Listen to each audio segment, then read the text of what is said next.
Pata cashback hadi 10% kwenye kasino kubwa ya mtandaoni Tanzania.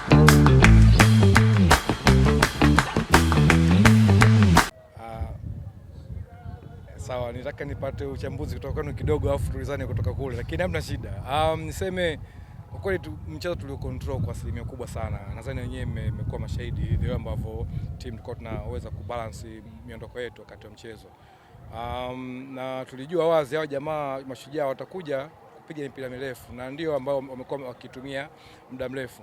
Naweza nikasema kitu ambacho kimetuangusha kidogo ni ndio ambavyo tulikuwa tunatakiwa tuwazuie kupiga mipira yao ya kuja kwetu. Kidogo pale tulikuwa tunachelewa wakia kadhaa ya nukta, kwa hiyo tukajikuta tunapa fursa au kucheza mipira mirefu. Imetusumbua kwa namna moja au nyingine mpaka pale ambapo tumekuja second half tukabadilisha utaratibu wa kucheza mpira tukarudisha katika mikono yetu tena. So goli lao limetokana na bahati mbaya nini,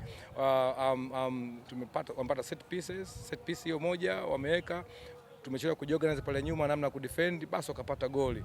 Lakini unaona mchezo ulikuwa unaenda kuinama upande wao zaidi. Kwa hiyo walikuwa na bahati kubwa sana leo. Wamshukuru Mwenyezi Mungu kwa kupata point 3.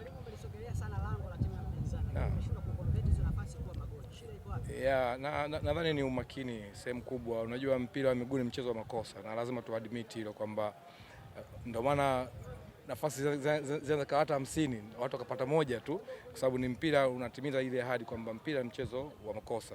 Lakini tunaendelea kuimprove kwa michezo inayokuja, tuone namna gani tunarekebisha hiyo. Kipindi cha kwanza timu ilikuwa inaonekana imecheza katikati zaidi kupossess pamoja na nyuma. Idadi ikawa ndogo sana. Makambo akawa anabaki na center back wawili wa Mashujaa. Ni nini ambacho baada ya kipindi cha pili kuonekana idadi kubwa wachezaji wakaja baada ya kuingia Najim Musa na wenzake kina Meshaki Abraham? Ni mahusiano sasa ya uchezaji mule ndani na mahitaji pia ya mchezo. Kuangalia tulipata second half tukaingiza watu ambao wengi wanaanza kukana mpira. Kumbe pale mwanzo tutaka timu ambayo watu wanakimbia zaidi. Sasa baada ya kuona zetu pia wameweza kuicontrol hiyo hali yetu ya kwenda, ndio baada ya second half tukachange tupate watu ambao waanza kupossess huko timu ikifanya nini, timu ikienda. Na tumeona nadhani ndio kipindi ambacho tulipata nafasi nyingi zaidi za kufunga. Bahati mbaya tu naweza kusema bahati nzuri haikuwa kwetu. Lakini tulipata nafasi ambazo tungeweza ku create. Sasa hivi maongezi singekuwa ya namna hii. Laheri mwalimu. Shukrani sana.